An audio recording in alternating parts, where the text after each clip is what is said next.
1.1 relations and functions का question number 10। Give an example of a relation which is symmetric but neither reflexive nor transitive. मतलब वो सममित तो है, symmetric तो है, लेकिन स्वतुल्य और संक्रामक नहीं है। तो पहला हम उसका एग्जांपल देते हैं। सिमेट्रिक है, देखिए यहां पर सिमेट्रिक है, तो सिमेट्रिक है तो उसके लिए पहले एक सेट ले लेते हैं। A इज इक्वल टू 1 2 3, ये सेट है। अब पहला नंबर का एग्जांपल देते हैं हम लोग। एक रिलेशन है जिसमें 1 2 है ना, सिमेट्रिक है लिखा है, तो 1 2 का उल्टा 2 1 भी होगा। तो ये देखिए, ये सिमेट्रिक तो है, 1 2 है तो इसका उल्टा 2 1 भी इसमें है, लेकिन ये रिफ्लेक्सिव नहीं है। रिफ्लेक्सिव के लिए वही अवयव होना चाहिए।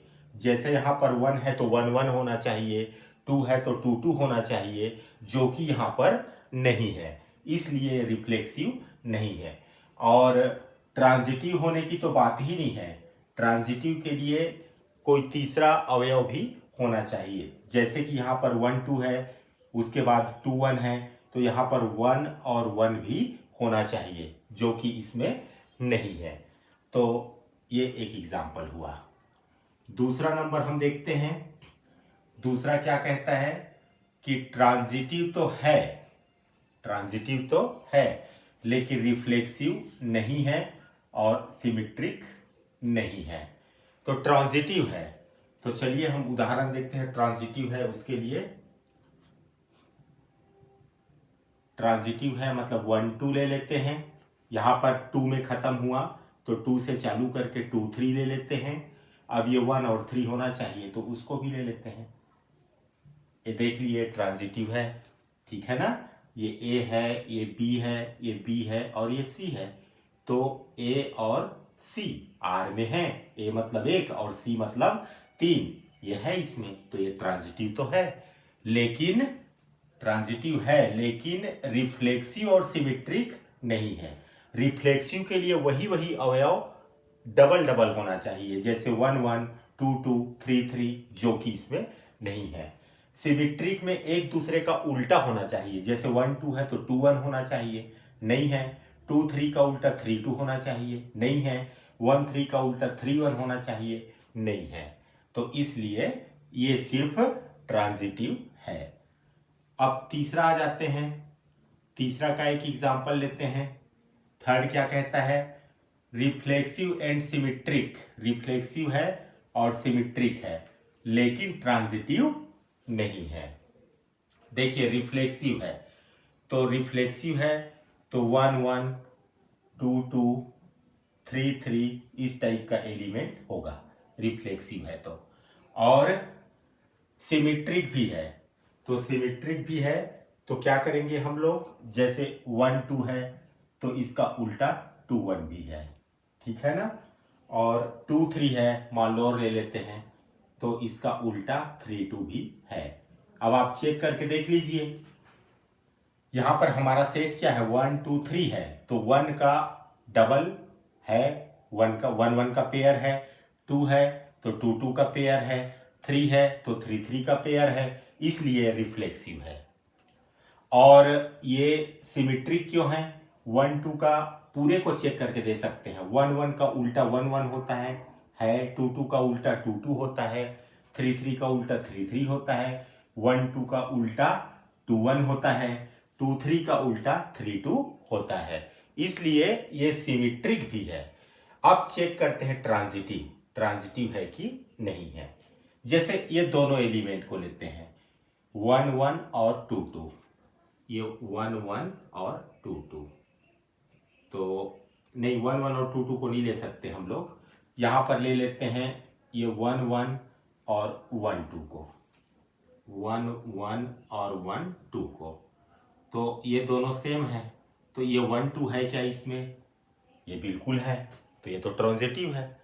और चेक करते हैं, अब हम लेते हैं 1 1 और 2 1 को, 1 1 ये पहला वाला और ये 2 1 को लेते हैं, सॉरी इसको नहीं ले सकते, हम लोग लेते हैं, जैसे इसको लेते हैं 2 2 और ये 2 1 को लेते हैं, 2 2 और 2 1 को लेते हैं, ये दोनों सेम है तो ये 2 और 1 होना चाहिए, तो 2 1 है तो ये ट्रांजिटिव है।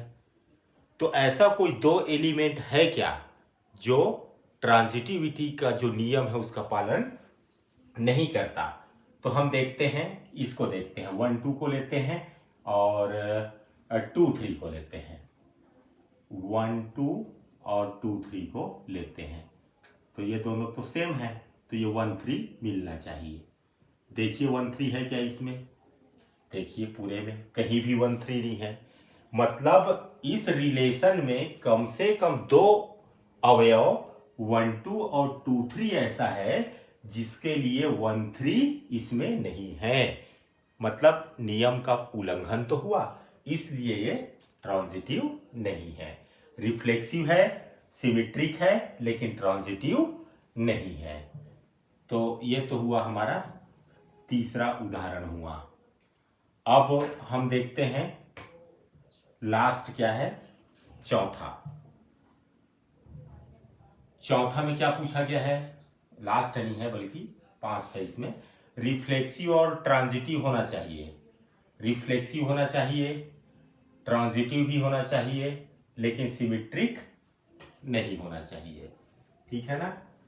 तो रिफ्लेक्सिव होना चाहिए, तो 1 1 2 2, ठीक है, 1 1 2 2 3 3, देखिए रिफ्लेक्सिव है।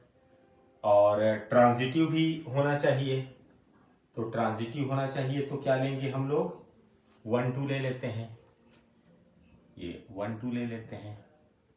देखिए अब चेक करके देखिए, यहाँ पर 1 1 है, 2 2 है, 3 3 है, हमारा सेट क्या है, सेट है 1 2 3, तो 1 2 3 तीनों का 1 1 2 2 3 3 पेयर है, मतलब ये रिफ्लेक्सिव है, रिफ्लेक्सिव है।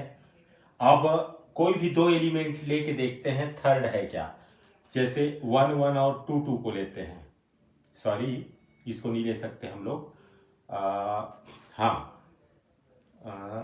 इसमें पूछा क्या गया है, फोर्थ में पूछा गया रिफ्लेक्सिव है और ट्रांजिटिव भी है, पूछा गया है रिफ्लेक्सिव और ट्रांजिटिव है, ऐसा पूछा गया है।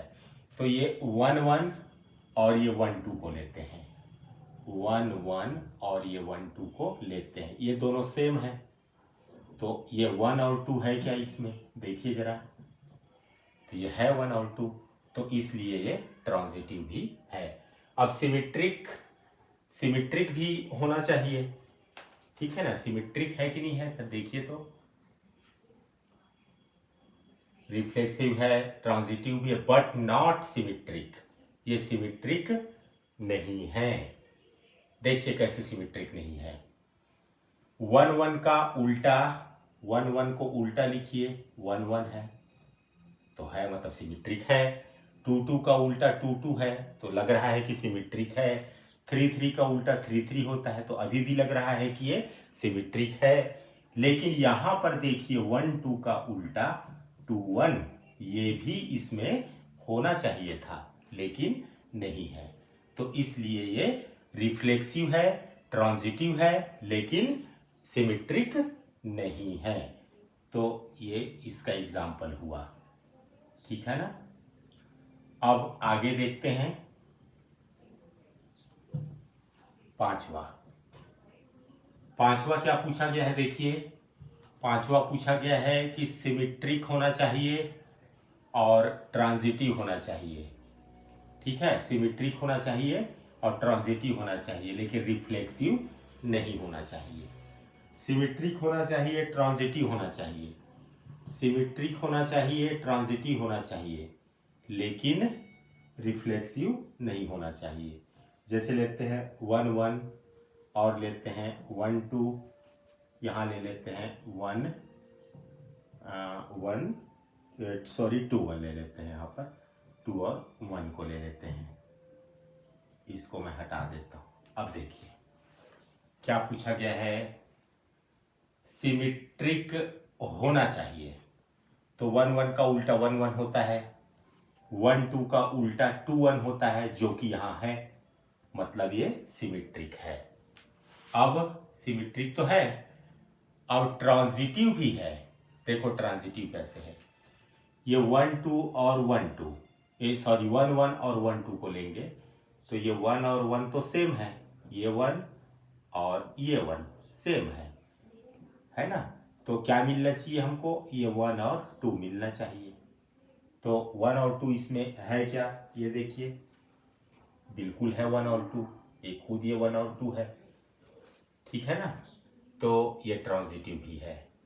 यहाँ पर मैं लिख के दिखा देता हूँ आपको, 1 1 और ये 1 2 को लेते हैं तो ये दोनों सेम हैं, तो ये 1 और 2 इसमें होना चाहिए। यही तो है ना ट्रांजिटिव का नियम। तो 1 2 है इसमें, तो है इसलिए ये ट्रांजिटिव है। रिफ्लेक्सिव नहीं है, क्योंकि 1 1 तो है लेकिन 2 2 नहीं है, 3 3 नहीं है, और हमारे सेट ए में 3 अवयव है, 1 2 3, तो तीनों का जोड़ा होना चाहिए। जैसे 1 है तो 1 1 होना चाहिए, है 2 है तो 2 2 होना चाहिए, नहीं है 3 है तो 3 3 होना चाहिए, नहीं है, तो इसलिए ये रिफ्लेक्सिव नहीं है। तो इस तरह से क्वेश्चन नंबर 10 कंप्लीट होता है। का प्रश्न है, so that the relation R in the set A of points in a plane given by r equal to pq, distance of the point p from the origin is same as the distance of the point q from the origin is an equivalence relation. Further, so that the set of all points related to a point P is the circle passing through P with origin as center. सिद्ध कीजिए कि किसी समतल में स्थित बिंदुओं के समुच्चय में R equal to P Q, बिंदु P की मूल बिंदु से दूरी बिंदु Q की मूल बिंदु से दूरी के समान है, द्वारा प्रदत्त संबंध R एक तुल्यता संबंध है।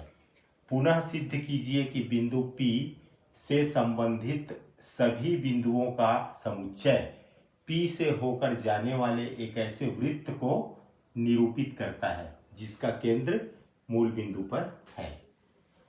तो सबसे पहले हमको इक्विवेलेंस रिलेशन, तुल्यता संबंध सिद्ध करना है। तो यहां पर देखिए R इक्वल टू दिया हुआ है पी क्यू, ठीक है। सच दैट, यहां पर ध्यान से देखिए, बिंदु P की मूल बिंदु से दूरी, ये प्लेन है, ये मूल बिंदु है और ये एक बिंदु P है। बिंदु P की मूल बिंदु से दूरी मतलब OP। बिंदु P की मूल बिंदु से दूरी बिंदु Q की मूल बिंदु से दूरी के समान है। मान लीजिए कि यहां पर बिंदु Q है, तो OQ, ये दोनों समान है। ये हमारा रिलेशन दिया हुआ है।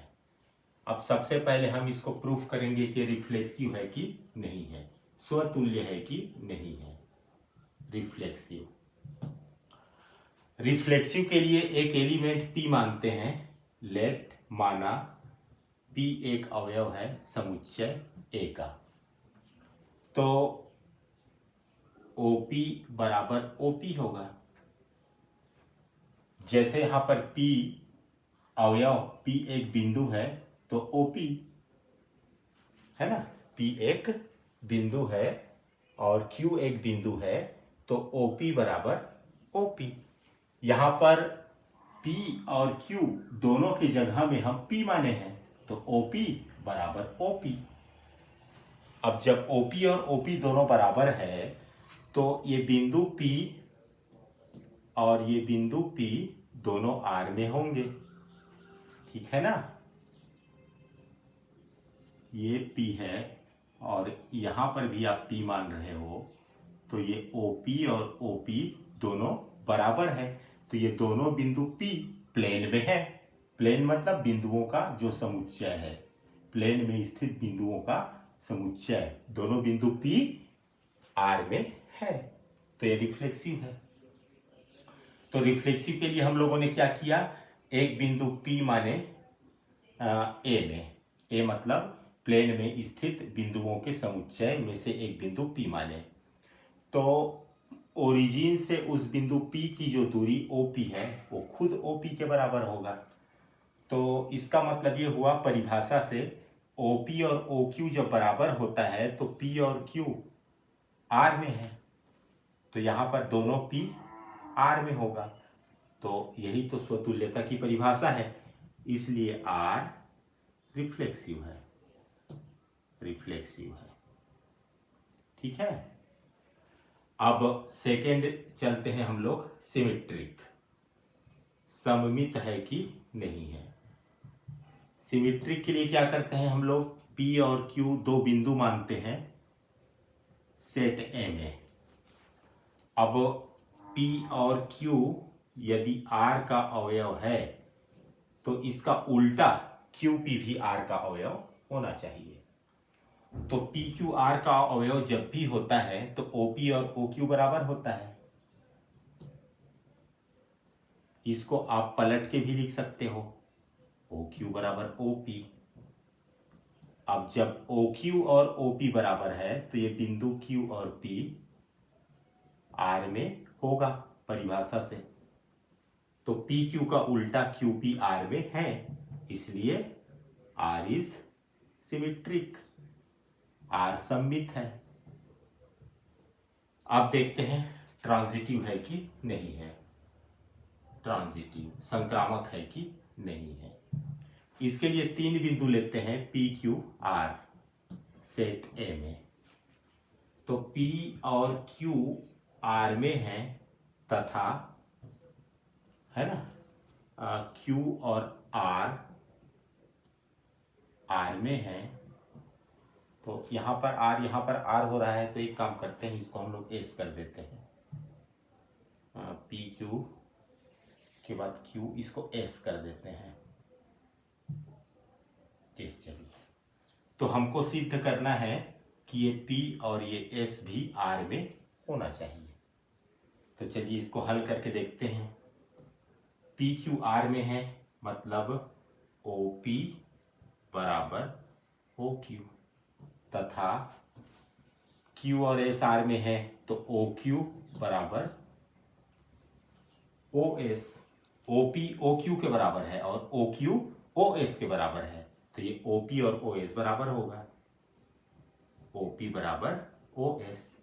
इसका मतलब क्या है कि ये बिंदु P और ये बिंदु S R में है। अब देखिए क्या लेके चले थे, क्या मिला, P और Q R में है, Q और S R में है, तो ये P और S भी R में है, तो इसलिए R संक्रामक है, R is a transitive, R is a transitive. तो ये तीनों हैं, रिफ्लेक्सिव भी है, सिमेट्रिक भी है और ट्रांजिटिव भी है, तो अतः hence R is an equivalence relation, R एक तुल्यता संबंध है। अब इसका जो सेकेंड पार्ट ये पूछा गया है, देखिए सेकेंड पार्ट क्या पूछा गया है, मैं हिंदी में आपको बता देता हूं।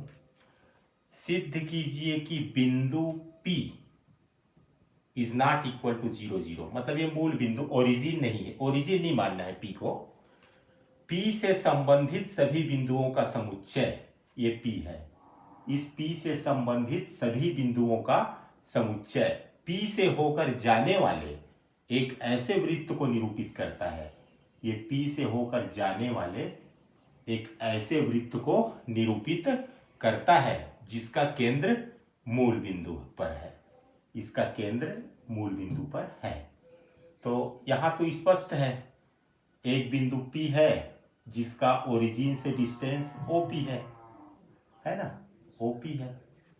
अब इस बिंदु P से रिलेटेड जितने भी बिंदु हैं जैसे OQ है तो ये भी बराबर होगा, और या मान लीजिए कि यहाँ पे R लेते हैं तो OR भी इक्वल होगा, इसी तरह और लेते हैं OS, तो वो भी इक्वल होगा। सब क्यों इक्वल होगा? क्योंकि ये सभी पॉइंट्स हैं वो सर्कल पे स्थित है ना, इसलिए सबकी त्रिज्या समान होगी, तो ये प्रूफ हो जाता है। तो ये लास्ट में इतना और आपको लिखना पड़ेगा। तो इस तरह से ये क्वेश्चन नंबर 11 कंप्लीट होता है।